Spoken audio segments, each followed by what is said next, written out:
Hi guys, Freddy here. Welcome back to the desktop for another retro RPG. Now I know I don't usually put a video out on a Wednesday, but Monday's video was kind of short, and the subject of this one isn't really role-playing related. Well, it is obliquely, because this time what I'd like to cover are these. A bunch of choose-your-own-adventure style game books. These are the ones I had when I was young. So we've got Starship Traveller, Fight from the Dark, Fire on the Water, Caverns of Culte, Chasm of Doom, Seven Serpents, Freeway Fighter, and Grey Star the Wizard. Actually, I had loads and loads more.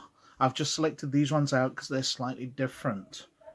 For example, this, Starship Traveller by Steve Jackson. It's a fighting fantasy game book.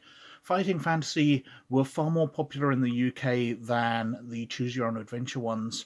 They also differed slightly in that they tended to have more role-playing-like rules with combat, with dice rolls and that kind of thing, instead of just selecting the pages and leading yourself through the story.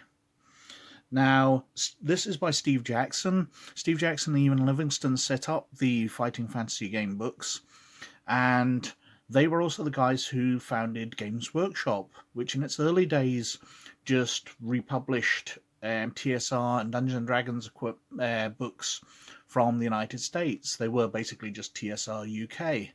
Now, Games Workshop obviously has gone on to publish Warhammer Fantasy Roleplay, Warhammer Fantasy Battle, Warhammer 40k, and loads of other fun games.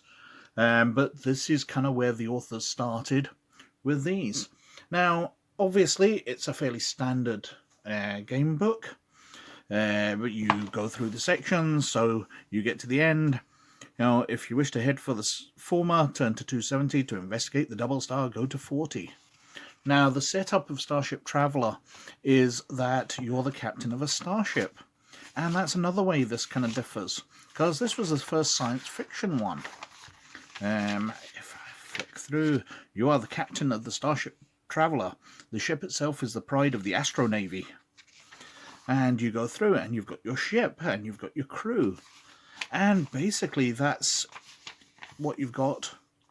You've got your captain, your science officer, your medical officer, engineering officer, security guard 1 and security guard 2, and your ship. And you go through the adventure with your ship and your crew, taking certain members on away missions or landing parties or whatever you call, and going down to planets. And what's happened is your ship has got lost in space. Now, that's another way this book differs from the standard ones, because in most of the standard books, you're working from starting at chapter 1 or page 1 or section 1 or whatever you want to call it, and working your way through to the end. Whereas in this, you're searching for the coordinates to get your ship home. And what happens is you find those coordinates in certain sections, and when you reach the time to go home, the book tells you, right, okay, take those numbers, calculate them together in this way, and that will give you the coordinates and give you the page number to go home. Now, next up, we've got the Lone Wolf books. I'll slide that over there. Flight from the Dark and Fire on the Water, which came out at the same time, as far as I'm aware. At least I bought them together. And they form part of a story. You see, you're a member of a group of warrior monks, the Kai Warriors, and they are the supreme fighters of the land of Sommerland, which gets attacked by the Dark Lords. All fairly standard fantasy stuff. And in the first book, you are the last survivor of this group, and you have to get to the capital city to warn the king that the country's under attack. And it's pretty good. There's different ways you can go. It's a very varied storyline, but that's all the story's about. Now, it's got a lovely map inside.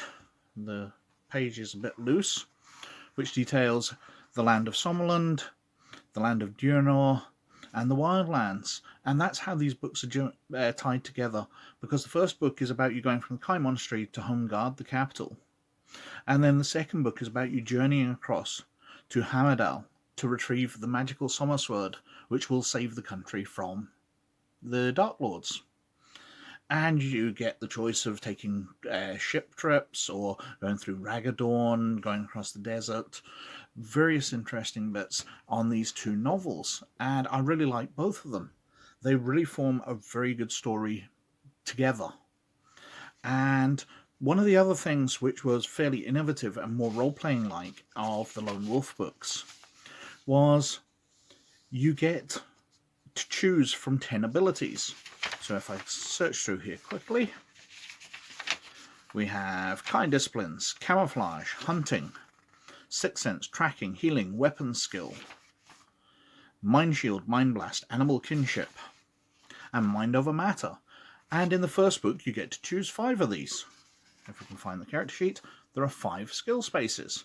In the second book, as we saw there are 6, because if you complete each book you gain another skill. So eventually you will have all the skills as you go through more and more books. Not only do you gain magical equipment, because if you get the Summer Sword in book 2 you can carry it on through all the books in the series. Now I have got a lot of the books. I think I got up to book 17 or so, and I believe there's about 27 books in total.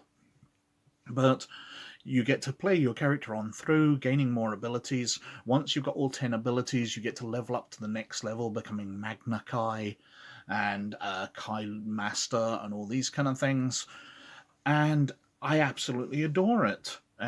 Book 3 followed on from the story because your country, Sommerland, was betrayed by one of the Wizards Guild, Vonatar the Traitor, and you hear a story of him hiding out in the ice fortress in the icy wastes of Kalti, and you have to go there. And again, as you go up the level, you've now got up to 7 abilities.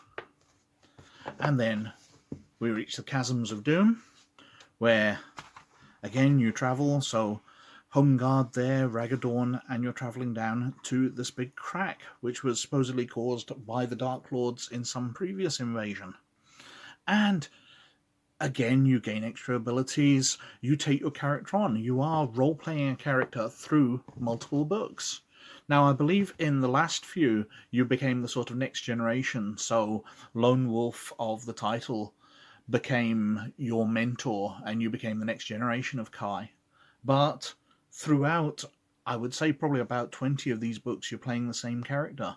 And I really liked Kai. I like this drawing best of all, because he doesn't look heroic. He's not a muscle-bound Conan type. He's not good-looking. He's this kind of odd-looking character with greasy-looking hair under a hat, wearing ragged clothes. He really struck me as a business kind of hero. He's not the heroic leader at all. He's just a guy doing his job. And I loved that picture. It really got me into the books in a way that cover art so often does. And next I have Steve Jackson's Sorcery. Now, I didn't actually buy this one. My sister got me for Christmas one year. Now, it's from the Sorcery Epic. It's 3, and it's advanced fighting fantasy. Because these books, I believe there were 4 in total, detail you trying to track creatures. Well, in this book you're tracking 7 serpents. You're trying to beat them to a place, and I'm trying to see if there's a map. But you play through it as normally, but where it differs is you've got magic, rules for using magic, and you expend your stamina as you cast different spells. So you've got Zap, Hot, Dumb, just different spells you can cast at any point. You know, heal yourself up. Some of these spells have, if you have this spell, then cast it now. And it looks like there was, no, these are the standard Fighting Fantasy books. I'm trying to see if it says what were the next ones. Also by Steve Jackson, what is Dungeons and Dragons? There they are. So there was book 1, The Shy Mutanti Hills, book 2, Carry the City Port of Traps, and book 4, The Crown of Kings. Your search for the legendary Crown of Kings takes you to the Shy Mutanti Hills, alive with evil creatures, lawless wanderers, and bloodthirsty monsters. The land is riddled with tricks and traps awaiting for the unwary traveller. Will you be able to cross the hills safely and proceed to the second part of the adventure, or will you perish in the attempt? And again, it's a bit different. It's a bit more complex than the standard fighting fantasy, and it's got some interesting ideas in there. But it's standard fantasy. Now, I like fantasy stuff, but my favorite setting is definitely post-apocalyptic. So when they brought out this one, book 13 of the original Fighting Fantasy series by Ian Livingstone, it's Freeway Fighter, it's Mad Max. And like Starship Traveller to a degree, nice artwork, that looks cool. Not only do you have your character to deal with, you've got your car. And one of the elements of this, so you've got your adventure sheet and your equipment and med packs and all that, and you've got your dodge interceptor, how many missiles you've got, iron spikes, oil, because you get in car battles. And you can track out the vehicle encounters. And it gives you news. That really does look nice. It reminds me of a Lamborghini Countach. That's what it reminds me of, with missiles. Who wouldn't want a Lamborghini Countach with missiles? But as you go through the game, you actually use up fuel. And you have to find fuel. As you go through, it's one of the elements that you have to make sure that you have fuel, because if you run out, that's game over. It's like an extra health thing. Not only can your car be blown up, but if you spend too long turning between sections, then your car's just going to run out of fuel and need to be abandoned. And the last one I wanted to mention was the World of Lone Wolf, Greystar the Wizard, Book 1, which was a spin-off from the Lone Wolf books and done in a very similar way.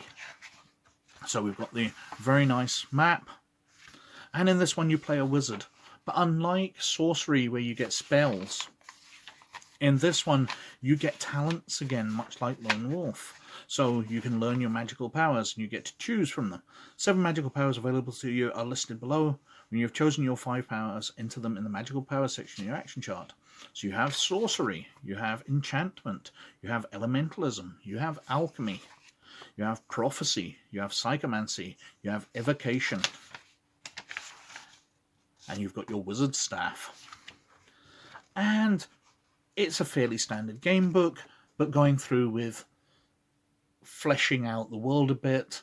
I really like the Lone Wolf and the Greystar books because in between the novels stuff happens, and I really like that when you're reading the early sections, it's telling you a story about your character and helping flesh out that way.